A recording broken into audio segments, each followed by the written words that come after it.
Hello friends, welcome to civil exam guru. Civil exam guru YouTube channel में दोस्तों आप लोगों का हार्दिक स्वागत है। दोस्तों मैं प्रशांत और आज आप लोगों के लिए अब की बार यूपीपीएससी एई पार वीडियो लेक्चर सीरीज में सर्वेइंग सब्जेक्ट को डिस्कशन करने वाला हूं। सर्वेइंग सब्जेक्ट से प्रीवियस ईयर एसएससी जेई में जितने भी क्वेश्चंस पूछे गए हैं उन सभी क्वेश्चन को हम लोग डिटेल एनालिसिस करने वाले हैं और जिसमें मैं आप लोगों को 1000 प्रश्न करवाने वाला हूं। टोटल सिविल इंजीनियरिंग से आपको 1000 प्रश्न मिलेंगे, जिसमें आपको यूपीपीएससी एई के एग्ज़ाम में काफ़ी सारे बेनिफिट होंगे। दोस्तों यदि आप मेरे इस यूट्यूब चैनल पे नए हो तो आप मेरे इस यूट्यूब चैनल को सब्सक्राइब कर दीजिए, सिविल एग्ज़ाम गुरु। और यदि वीडियो आपको पसंद आ रहा है तो आप वीडियो को लाइक कर दीजिए और अपने दोस्तों के साथ भी शेयर कर सकते हैं। तो आइए हम लोग कुछ इस तरीके से प्रीवियस क्लास में दोस्तों मैंने आप लोगों को क्वेश्चन नंबर 35 तक बहुत ही अच्छे तरीके से समझा दिया था और आज के इस वीडियो में हम लोग क्वेश्चन नंबर 36 से देखने वाले हैं। तो देखते हैं क्वेश्चन नंबर 36 क्या बोलता है हमको। A well condition triangle has angle not less than dash and more than dash respectively. दोस्तों जो वेल कंडीशन ट्राइंगल होता है उसके अंदर जो एंगल होते हैं वो कितने से कम नहीं होना चाहिए और कितने से ज़्यादा नहीं होना चाहिए, कितने से कम नहीं होना चाहिए और कितने से ज़्यादा नहीं होना चाहिए। तो दोस्तों इसका आंसर जो है वो 30 और 120 आता है। क्या आता है? 30 और 120। 30 से कम नहीं होना चाहिए और 120 से ज़्यादा नहीं होना चाहिए। तो इसमें इसके साथ कोई भी ऑप्शन मैच नहीं कर रहा है, जिससे ऑप्शन डी जो है वो सही हो जाएगा। वेल कंडीशन ट्राइंगल उसे ट्राइंगल होते हैं जो ये इक्विलेटरल ट्राइंगल होते हैं। कैसे होते हैं? इक्विलेटरल ट्राइंगल कह सकते हैं, जिसके अंदर कम से कम जो एंगल जो होता है वो 30 डिग्री होगा और अधिक से अधिक जो एंगल होगा वो 120 होगा। आगे की तरफ बढ़ते हैं। Question number 37, compensating error in chaining are. Chaining क्या होता है दोस्तों? तो चेन सर्वेइंग जो है वो एक प्लेन एरिया में हम लोग करते हैं खास करके, और यदि शॉर्ट डिस्टेंस के लिए, यदि आपको कम डिस्टेंस के लिए मेजरमेंट करना हो तो हम लोग चेनिंग कर सकते हैं। चेनिंग के अंदर दोस्तों लीनियर मेज़रमेंट ही पॉसिबल होता है। चेनिंग के अंदर लीनियर मेज़रमेंट ही हम लोग कर सकते हैं। तो उसके अंदर जो कंपेंसेटिंग एरर होता है वो क्या होता है? Proportional to the length of the chain. क्या वो चेन लेंथ के प्रोपोर्शनल होता है? Proportional to the square root of the length of the line. Square root of the length of line के प्रोपोर्शनल होता है। क्या अंडर रूट एल की बात कर रहे हैं यहाँ पे? Inversely proportional to the square root of the length. क्या वो इन्वर्सली प्रोपोर्शनल होता है या inversely proportional to the length of the line? ठीक है, तो इसका आंसर जो दोस्तों बनेगा अपना ऑप्शन बी जो है वो सही हो जाएगा, proportional to the square root of the length of the line. तो कंपेंसेटिंग एरर जो है दोस्तों डायरेक्टली प्रोपोर्शनल होगा square root of the length of line. Compensating error दोस्तों वो एरर होती है जिसको हम लोग बाद में जाके कंपेंसेट कर सकते हैं, उसको हम लोग ठीक कर सकते हैं। ऐसे एरर को कंपेंसेटिंग एरर बोलते हैं। Next question, if chain is found very short on testing then it can be adjusted by.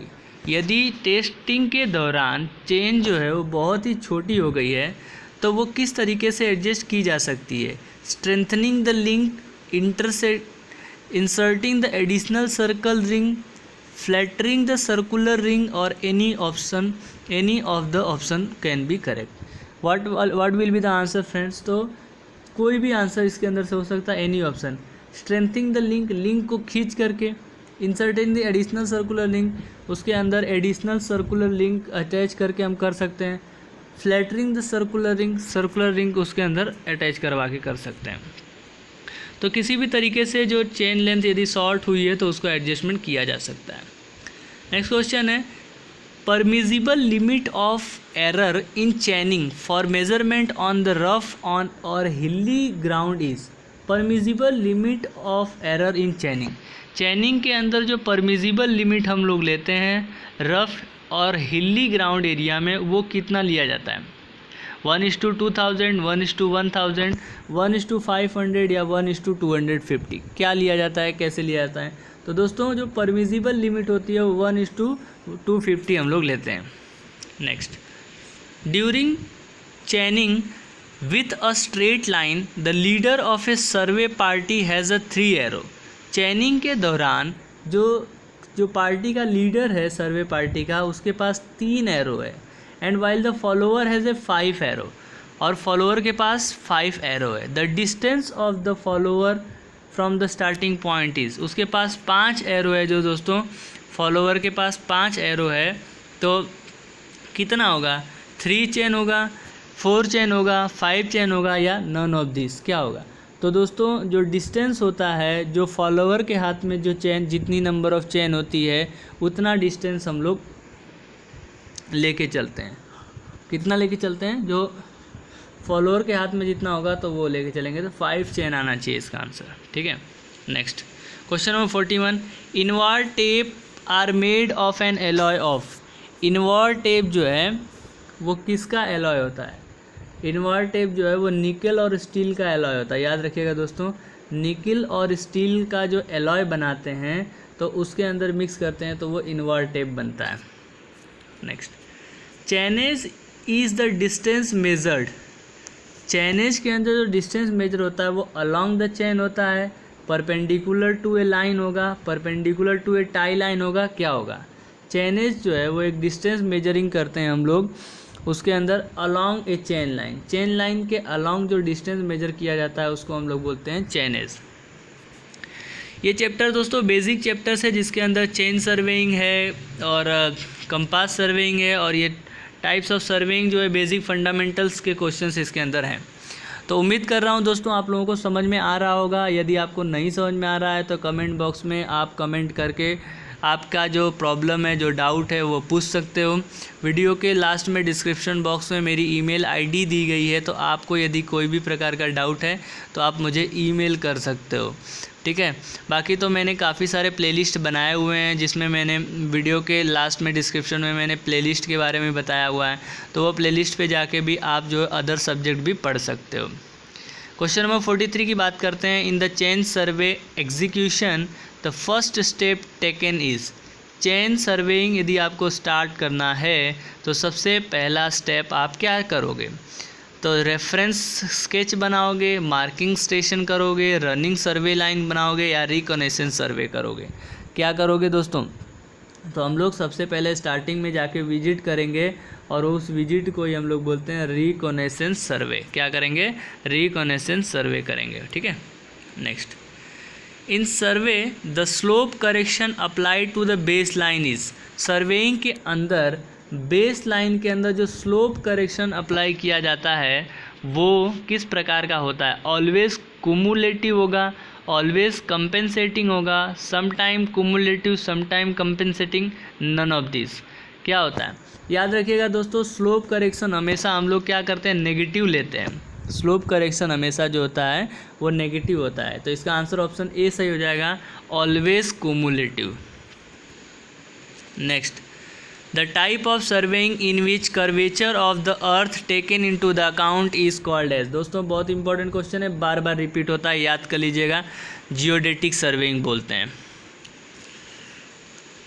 Question number 46, if H is a difference in the height between and end of A chain of the length L, the required slope correction is. H जो है वो height difference है दो point and point के बीच में, अब chain length L है, require slope correction कितना होगा?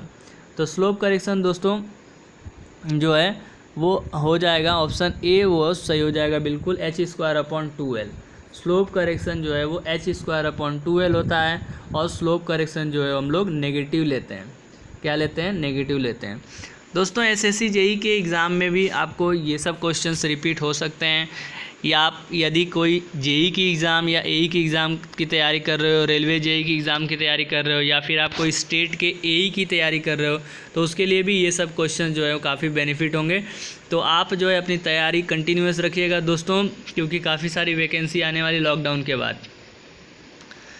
करेक्शन पर chain length of 100 link with A slope of alpha radian is. Correction पर चेन लेंथ विथ 100 लिंक 100 है और स्लोप जो है अल्फ़ा रेडियन है, तो करेक्शन कितना होगा? करेक्शन दोस्तों 100 अल्फ़ा हो जाएगा। कितना हो जाएगा? 100 अल्फ़ा। नेक्स्ट की बात करेंगे, चेक लाइन और proof line in chain surveying are essentially required. Check line chain surveying में ज़रूरत क्यों पड़ती है? To plot the chain line को प्लॉट करने के लिए, to plot the offset plotting के लिए, to indicate the accuracy of a survey work. Yes, it may be answer, क्योंकि चेक लाइन से हम लोग सर्वे वर्क की एक्यूरेसी जानने की कोशिश करते हैं। तो बिल्कुल सही आंसर हो जाएगा दोस्तों ऑप्शन सी, जो indicate the accuracy of survey work. किसी भी सर्वे वर्क की यदि आपको एक्यूरेसी जाननी है तो आप जो है क्या करोगे, चेक लाइन का इस्तेमाल करोगे। आगे बढ़ते हैं, question number 49, for taking offset with an optical square. याद रखिएगा दोस्तों, ऑप्टिकल स्क्वायर एक इक्विपमेंट होता है जो डबल रिफ्लेक्शन के प्रिंसिपल पर बेस्ड करता है।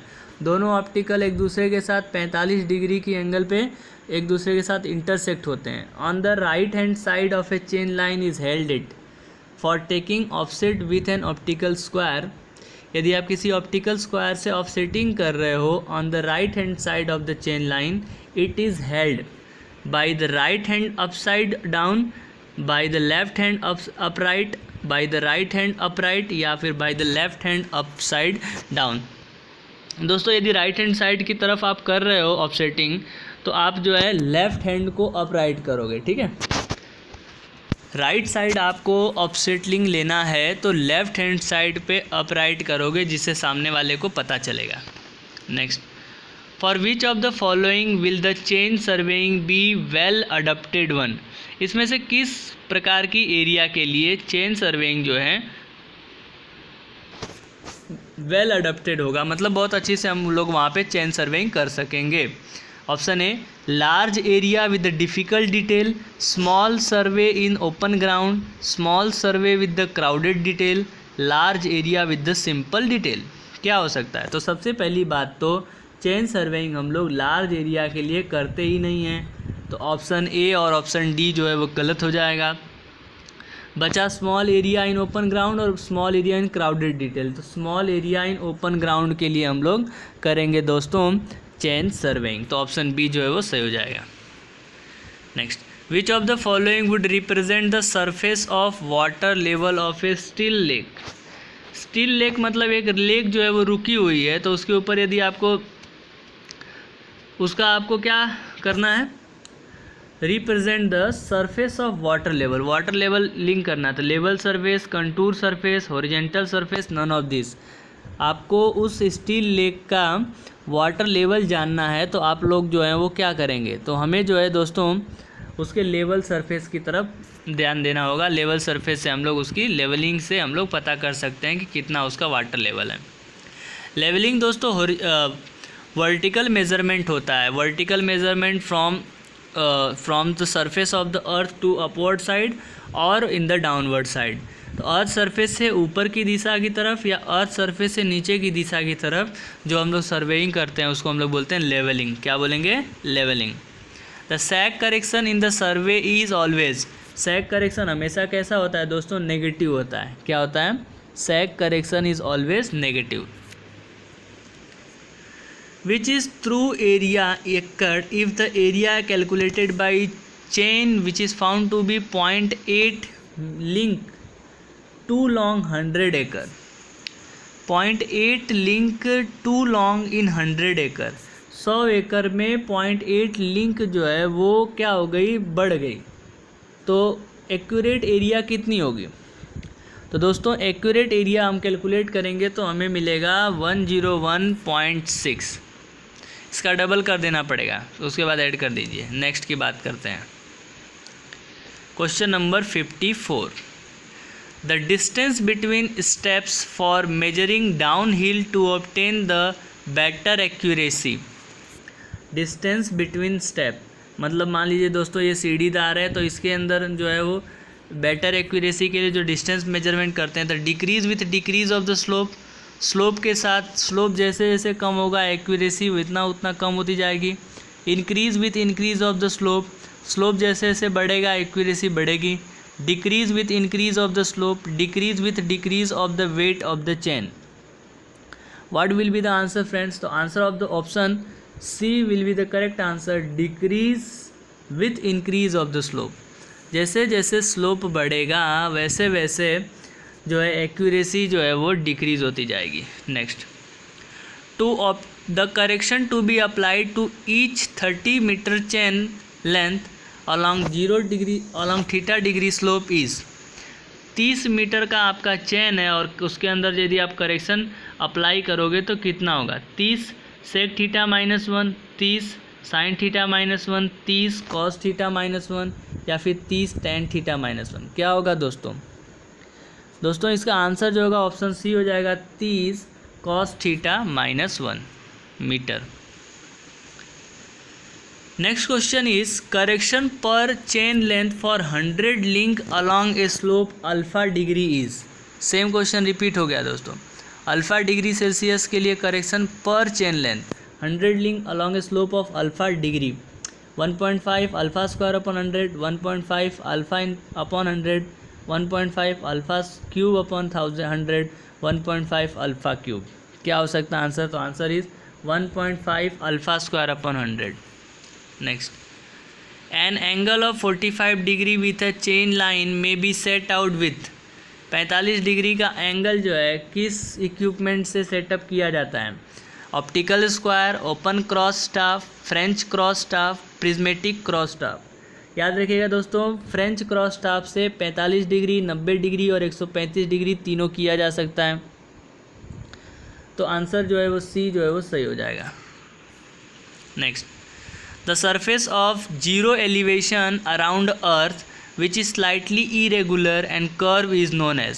Surface of zero elevation around the earth surface के ऊपर जो है एलिवेशन जीरो है, विच इज स्लाइटली इरेगुलर और बहुत वो इरेगुलर होता है और कर्व होता है, उसको क्या बोलेंगे, means sea level, geodetic surface, level surface, horizontal surface. क्या बोलेंगे, तो इसको हम लोग दोस्तों बोलेंगे ऑप्शन बी करेक्ट है, जियोडिक सरफेस। क्या बोलेंगे, जियोडिक सरफेस, जो इसका इरेगुलर होता है और वो कर्व सरफेस होता है। The main principle of surveying is to work from, बहुत आसान क्वेश्चन है, to work from whole to the part. क्या करेंगे, ऑप्शन बी से हो जाएगा। प्रिंसिपल ऑफ सर्वेइंग आपको पता ही होना चाहिए दोस्तों, यदि आप सर्वेइंग सब्जेक्ट पढ़ रहे हो तो प्रिंसिपल ऑफ सर्वेइंग दो होता है, आपको बता देता हूँ। एक तो है होल टू द पार्ट और दूसरा होता है कि कोई भी सर्वे वर्क के लिए कम से कम 2 पॉइंट की ज़रूरत पड़ती है for taking the reading, at least 2 point require for any type of surveying. Okay, तो these are the 2 principle of surveying friends. Next question is, in case of the direct vernier scale, direct vernier scale में graduation increase in opposite direction in which graduation of the main scale increase. Graduation increase in opposite direction, graduation जो है वो opposite direction में बढ़ेगा, in which graduation of the main scale increase, जिसमें main scale पे graduation बढ़ता जाएगा। Smallest division is longer than the smallest division of the main scale, longer scale के अंदर जो स्मॉलेस्ट डिवीज़न है वो मेन स्केल के स्मॉलेस्ट डिवीज़न से लॉन्ग होगा, ये बोला जा रहा है।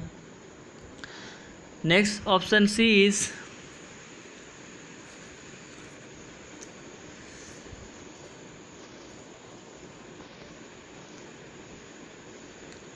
Graduation increase in the same direction in which graduation of the main scale increase. Option C दोस्तों सही हो जाएगा, graduation increase in same direction in which graduation of the main scale increase.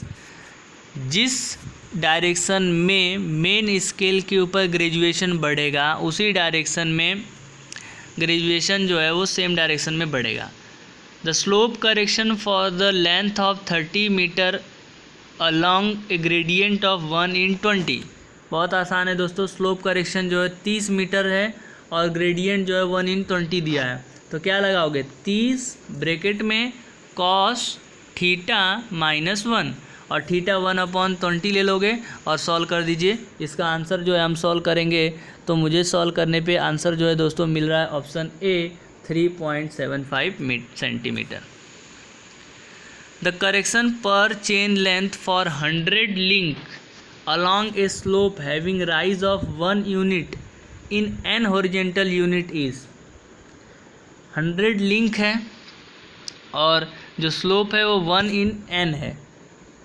100 link है और जो स्लोप है वो 1 in n है, तो इसका जो आंसर है वो ऑप्शन ए सही है, 100/n²।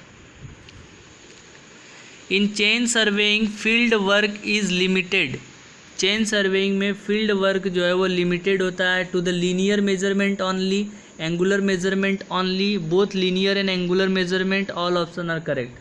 Only option A will be correct friends. The chain surveying is only and only useful for the linear measurement only, जिसमें हम लोग क्या कर सकते हैं, लेंथ मेजर कर सकते हैं, तो उसके लिए हमारा चेन सर्वेइंग जो है वो यूज़फुल होता है. Next question is question number 64. If the chain line which run along north south direction horizontal and the ground in the east west direction in sloping.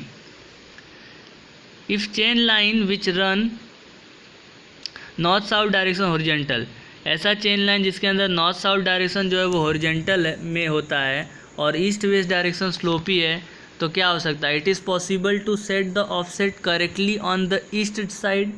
क्या ऑफसेट को सेट करना ईस्ट की तरफ पॉसिबल होगा. It is possible to set up the offset correctly on the west side. क्या west की तरफ पॉसिबल होगा.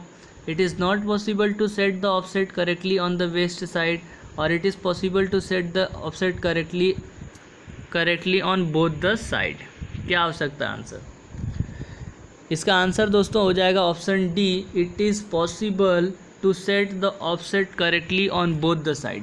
दोनों साइड में हम लोग दोस्तों ऑफसेट को करेक्टली सेट कर सकते हैं.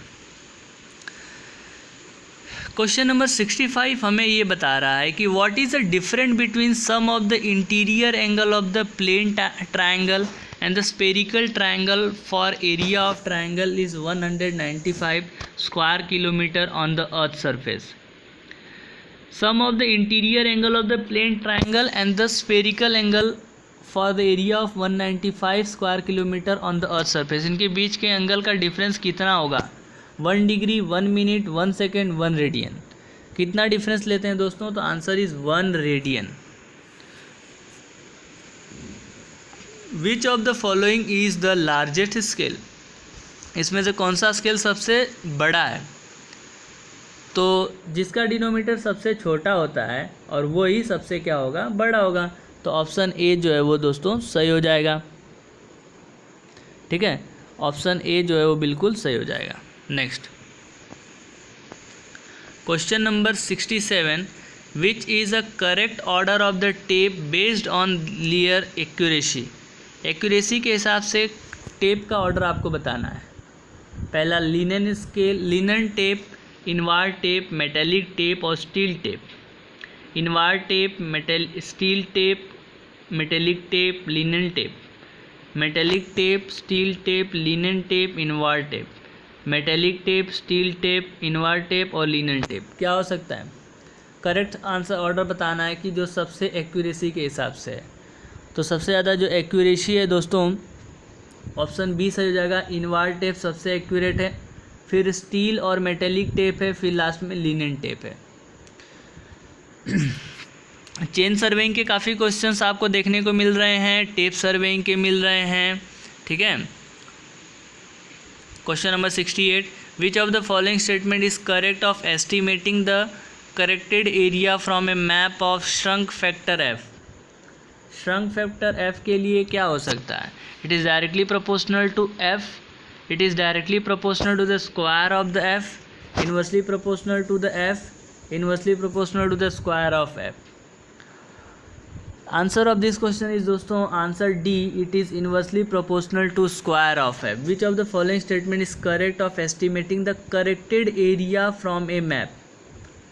तो करेक्टेड एरिया जो है दोस्तों इन्वर्सली प्रोपोर्शनल होती है स्क्वायर ऑफ एफ के, मतलब स्क्वायर ऑफ श्रंक फैक्टर के. Corrected area is inversely proportional to the square of shrunk factor. Which one is the upper limit of survey area square kilometre for use of the plane survey. Upper limit of the survey, plane surveying का सबसे upper limit क्या हो जाएगा दोस्तों. तो upper limit of plane surveying is 250 square kilometre. कितना होगा, 250 square kilometre जो है वो अपर लिमिट होगा. विच one is a smallest scale. इसमें से सबसे छोटा स्केल कौन सा है. जिसका डिनोमीटर सबसे बड़ा होगा वो स्केल सबसे छोटी होगी. तो ऑप्शन डी जो है वो सही हो जाएगा. A line of true length 398 metre when measured by a chain of 20 meter is recorded to be 400 meter. What is the actual length of the chain?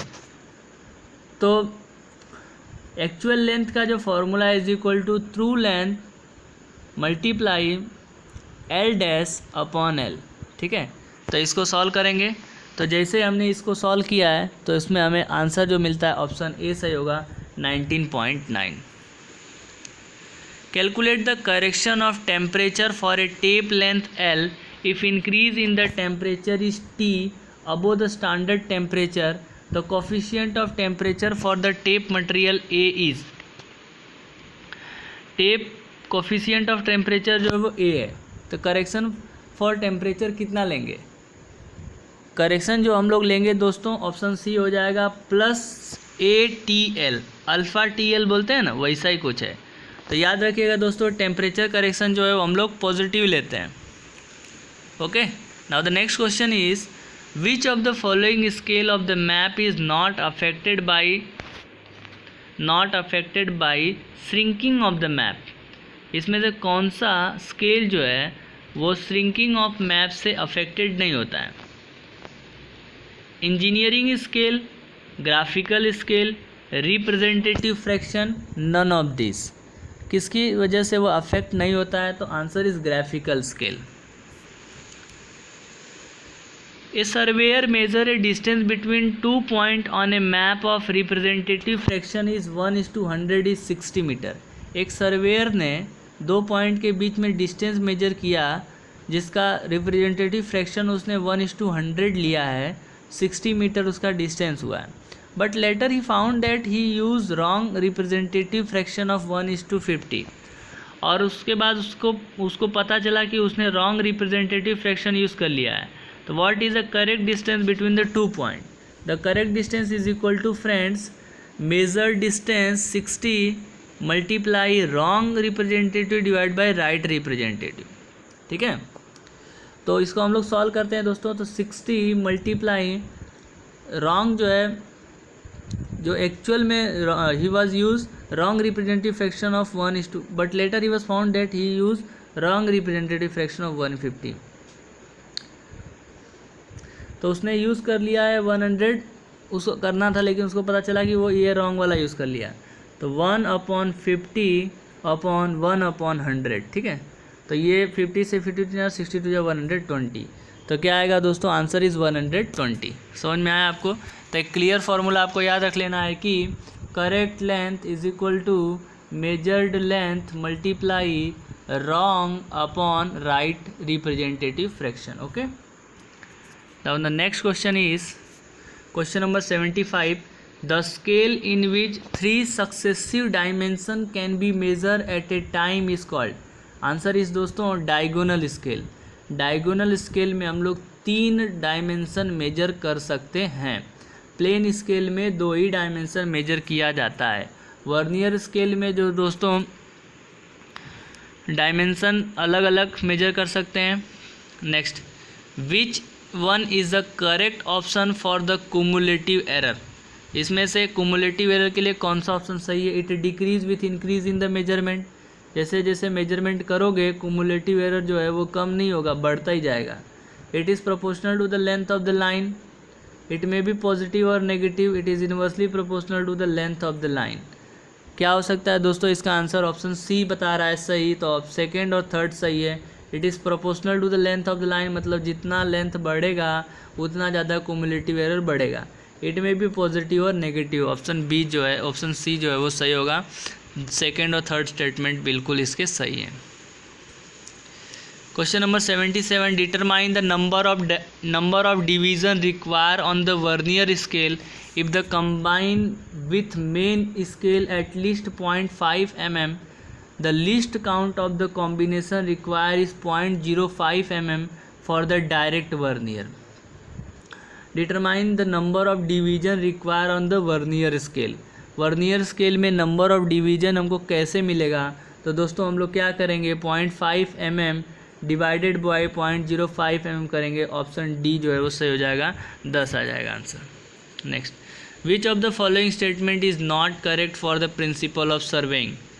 तो working from part to the whole ये गलत है, ठीक है। तो अब answer जो है वो डी सही हो जाएगा दोस्तों। Working from part to the whole नहीं होता है, होल टू द पार्ट होता है। बाकी के 3 स्टेटमेंट देख लेते हैं। Location of the point with respect to the to reference, ये तो बिल्कुल सही है। Major control point are major with the lower degree of precision, ये भी सही है। Minor control point are major with the high degree of precision. Question number 79 friends, the vernier scale in which 10 division of the vernier scale is equal to 9 division of the main scale is called। एक vernier scale जिसके अंदर 10 division vernier scale का 9 division main scale के equal होता है, तो उसको हम लोग क्या बोलेंगे? डायरेक्ट वर्नियर बोलेंगे, डबल वर्नियर बोलेंगे, एक्सटेंडेड वर्नियर बोलेंगे, रेक्टोग्रेड वर्नियर बोलेंगे। तो दोस्तों इसको हम लोग बोलेंगे डायरेक्ट वर्नियर। क्या बोलेंगे? Direct vernier. Next, the maximum error on the drawing should not be greater than. Drawing के अंदर जो मैक्सिमम एरर हम लोग लेते हैं वो किससे ज़्यादा नहीं होना चाहिए? तो ड्राइंग एरर जो दोस्तों 0.5 से ज़्यादा नहीं होना चाहिए। Which of the following survey is use as a define the property line. Property line के अंदर कौन सा सर्वे हम लोग यूज़ करते हैं दोस्तों? तो प्रॉपर्टी लाइन के लिए हम लोग दोस्तों कैडेस्ट्रल सर्वे यूज़ करते हैं। The vernier that is calibrated in the direction opposite to the main scale is called. Vernier that is calibrated in the direction opposite to the main scale, ऐसा vernier जिसका calibration main scale के direction के opposite में होता है, तो उसको हम लोग क्या बोलेंगे? डायरेक्ट वर्नियर बोलेंगे, double vernier, extended vernier, retrograde vernier. क्या बोलेंगे दोस्तों? उसको हम लोग बोलेंगे रेट्रोग्रेड वर्नियर का जो कैलिब्रेशन होता है मेन स्केल से के डायरेक्शन के अपोजिट डायरेक्शन में होता है। Which of the following instrument is use for measurement of sighting object in a plane table surveying. Plane table surveying के अंदर ऑब्जेक्ट को शाइटिंग करने के लिए, मतलब ऑब्जेक्ट को देखने के लिए कौन सा इक्विपमेंट यूज़ किया जाता है? तो आंसर इज़ एलिडेड। क्या यूज़ करते हैं? Elided. Next, calculate the number of division of the main scale that is equal to the 8 division of the extended vernier. Number of division of the main scale that is equal to 8 division of the extended vernier. क्या हो सकता है इसका answer? इसका answer जो है option C सही है, 15। Next, an area of the field is 250 square centimetre from the shrunk map having shrunk factor is 0.9।